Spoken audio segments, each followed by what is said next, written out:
அதிமுக பொதுச் செயலாளர் எடப்பாடி பழனிசாமி வாழப்பாடி பேருந்து நிலைய பகுதியில் ஏற்காடு தொகுதி அதிமுக வேட்பாளர் உஷாராணியை ஆதரித்து வாக்கு சேகரித்து வருகிறார். அந்த காட்சிகளை பார்க்கலாம். ஸ்டாலின் அவர்கள் எப்பொழுதுமே கூட்டணி கட்சிக்கு விசுவாசமா இருந்தது கிடையாது.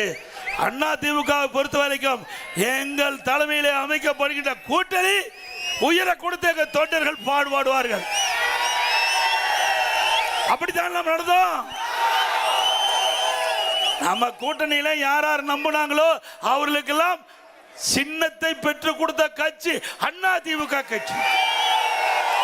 எங்க கூட்டணியில நம்பி எங்களோடு இணைந்து பணியாற்றிய கூட்டணி வேட்பாளர்கள் எல்லாம் எங்களுடைய கட்சி நிர்வாகிகள் தொண்டர்கள் இரவென்று பகலென்று பாராமல் தேனீக்களை போல எருமை போல சுறுசுறுப்பா செயல்பட்டு அதிமுக நிற்கின்ற வேட்பாளரை விட கூட்டணி கட்சி நிற்கின்ற வேட்பாளர்களை பாடுபட்டு வெற்றி பெற செய்யக்கூடிய இயல்பான எண்ணம் உடையவர்கள்.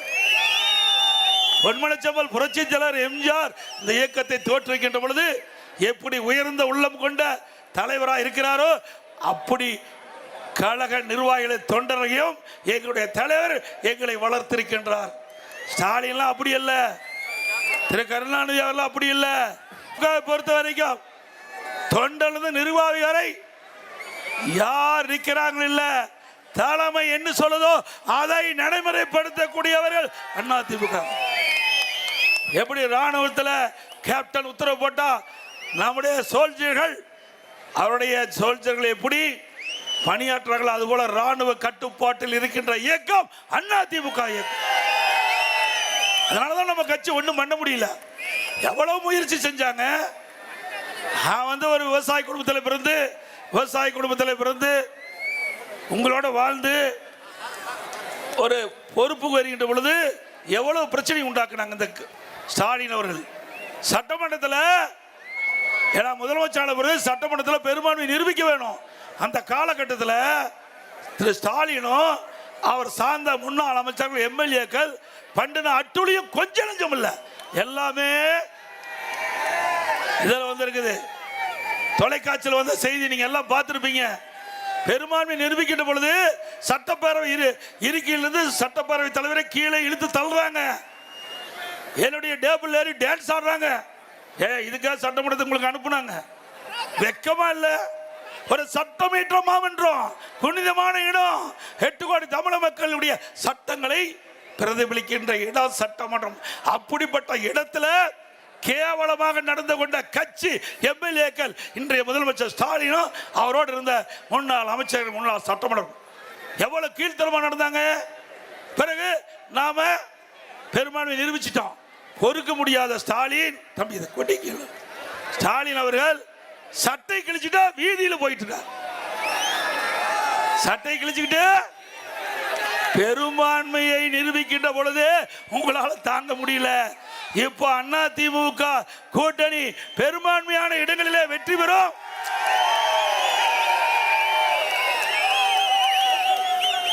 அதிமுக தனி பெரும்பான்மையோட ஆட்சி அமைக்கும்.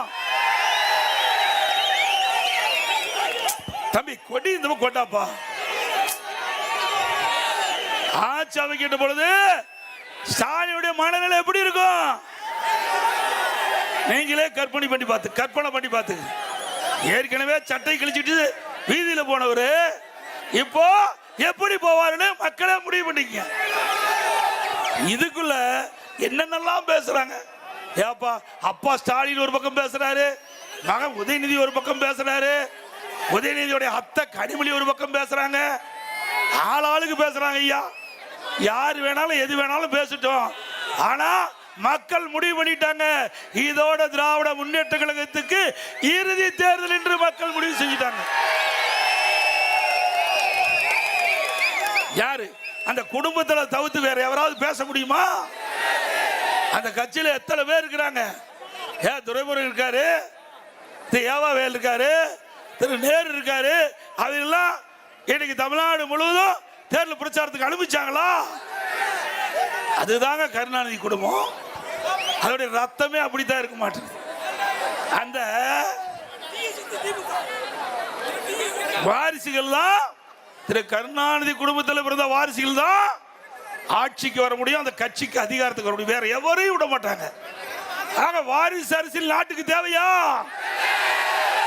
குடும்ப ஆட்சி நாட்டுக்கு தேவையா? இந்த குடும்ப ஆட்சிக்கு வாரிசு அரசியலுக்கு இந்த தேர்தல் முற்றுப்புள்ளி வைப்பீங்களா? என்னங்க நாட்டில் வித அதிசயமா? வேற யாரும் வரக்கூடாதா? ஏன் இங்க இருக்கிற நம்ம ஏற்காடு சட்டமன்ற தொகுதியில் வாழப்பாடியில் இருக்கின்ற ஒருவர் இந்த முதலமைச்சர் ஆனா ஏத்துக்க மாட்டாங்களா மக்களே? வரட்டுங்க. இந்த தேர்தலோட திரு கருணாநிதி குடும்பத்திற்கு இறுதி தேர்தல். இனி இந்த நாட்டை ஆளக்கூடியவர், தமிழ்நாட்டுடைய முதலமைச்சராக வரக்கூடியவர் இன்றைக்கு இந்த ஜனநாயக நாட்டில், இந்த தமிழக மண்ணில் பிறந்த எல்லாருக்கும் உரிமை உண்டு.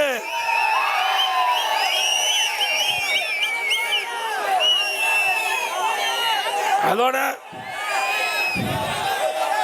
இன்றைய தினம் இந்த ஆட்சி வந்த பிறகு சட்ட ஒழுங்கு அடியோடு சீர்குலைந்து விட்டது. இன்றைக்கு சட்ட ஒழுங்கு சந்தி சிரிக்கின்ற அளவிற்கு இன்னைக்கு நிலைமை மாறி போச்சு. ஒரு காலத்தில் தமிழ்நாடுன்னா ஸ்காட்லாந்து காவல்துறைக்கு இணையாக போற்றப்பட்ட காவல்துறை இன்றைக்கு திமுகவுக்கு ஏவல் துறையா மாறிட்டு. காவலருக்கே பாதுகாப்பு இல்ல, காவலருக்கு பாதுகாப்பு இல்ல. இன்றைக்கு நாம கிராமத்தில் ஆடு மாடு மேயக்கூடாது என்பதற்காக பயிருக்கு வேலி அமைப்போம். அதுபோல மக்களுக்கு பாதுகாப்பு இருப்பது காவல்துறை. அப்படிப்பட்ட காவல்துறைக்கே பாதுகாப்பு இல்லாத ஒரு அரசாங்கம் தொடர வேண்டுமா? சிந்திச்சு பாருங்க. இன்னைக்கு போதை ஆசாமி தொலைக்காட்சியில் பார்த்தா எகிரி எகிரி காவலர் அடிக்கிறான். அது மட்டும் இல்ல, இன்னைக்கு தமிழகத்தில் போதை பொருள் நடமாட்டம் அதிகரித்து விட்டது. போதை பொருள் அதிகம் உண்மைதானே? எது கிடைக்குதா இல்லையா, கஞ்சா எல்லா இடத்துலையும் கிடைக்குது. கிடைக்குதுல்ல? உண்மைதானே? இன்றைக்கு இந்த கஞ்சா போதை பொருள் பல வடிவத்தில் விற்பனை ஆகுது. திரவ வடிவத்தில் வருதுங்கிறாங்க, சாக்லேட்டில் வருதுங்கிறாங்க, அப்புறம் ஊசி மூலமாக இந்த கஞ்சா மாற்றப்பட்டு வருவதா சொல்றாங்க. இப்படி கஞ்சா விற்பனை தமிழகத்தில் அமோகமா நடக்குது. இன்றைக்கு இந்த கஞ்சா விற்பனையை தடுக்க வேண்டும் என்று பல முறை சட்டமன்றத்தில் குரல் கொடுத்த இந்த முதலமைச்சருக்கு செவி சாய்க்கல. இன்னைக்கு இந்த அரசாங்கத்திற்கு எச்சரிக்கை கொடுத்தோம், பத்திரிகை வாயிலாக ஊடக வாயிலாக பேட்டி கொடுத்தோம். அப்பொழுதும் இந்த கஞ்சா விற்பனையை தடுக்க இந்த அரசு முன் வரல. ஏன்னா கஞ்சா விற்கிறவர்களே திமுக கட்சியுடைய துணை ஒன்றுதான் விற்பாங்க. உண்மைதானே? திமுக கட்சியுடைய நிர்வாகிகள் அவர்கள் துணை இருப்பதாக செய்தி. ஆக 2022ஆம் ஆண்டு 2022 அல்லது 23ஆம் ஆண்டு நான் கருதுகிறேன், இன்றைய முதலமைச்சர் காவல்துறையினுடைய பொறுப்பு வகிக்கிறார். அவர் மானிய கோரிக்கை வருது. அந்த மானிய கோரிக்கையில தம்பி கொஞ்சம் தம்பி கொடி ஆட்டாத பாங்க, இது தடப்படுது, நேரல தடப்படுது. இன்றைய தினம் அந்த மானிய கோரிக்கை வரும்போது முதலமைச்சர் மானிய கோரிக்கை புத்தகத்தை வச்சுக்கிறார். அதில் படித்து பார்க்கும்போது அதில் ஒரு கருத்து சொல்லியிருக்காரு. 20ஆம் பக்கம் 2வது பேராவில் பள்ளிக்கு அருகில கல்லூரிக்கு அருகில கஞ்சா கண்டுபிடிக்கப்பட்டது 2348 பேர், கைது செய்யப்பட்டது 148 பேர். நான் கேள்வி கேட்ட முதலமைச்சர் அவர்களே, இந்த இலாக்காக்கு யார் பொறுப்பு? நான் தான் பொறுப்புனார் திரு ஸ்டாலின். அப்படின்னா இந்த கொள்கை விளக்க குறிப்பை அடுத்தது வருது. எல்லாம் தயாரா இருக்கிறீங்க 10 ரூபாய்க்கு.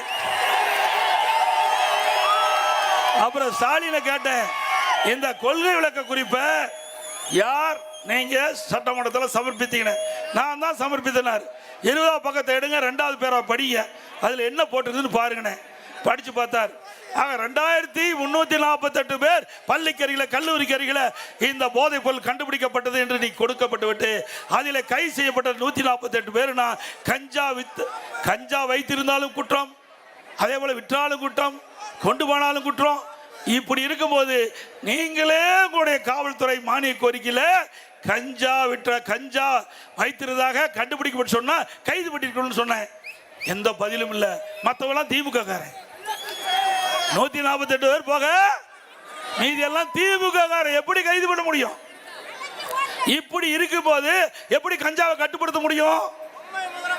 அதனால இந்த முதலமைச்சருக்கு வரைக்கும் தமிழகத்தில் போதைப் பொருள் நடமாட்டத்தை தடுக்க முடியாது. அதிமுக நிச்சயமா உங்க துணை கொண்டு 100% ஆட்சிக்கு வரும். ஆட்சிக்கு உடனே 3 மாதத்தில் தமிழகத்தில் கஞ்சாவை முழுமையாக ஒழிக்கப்படும். சட்டத்தின் ஆட்சி நடக்கும்.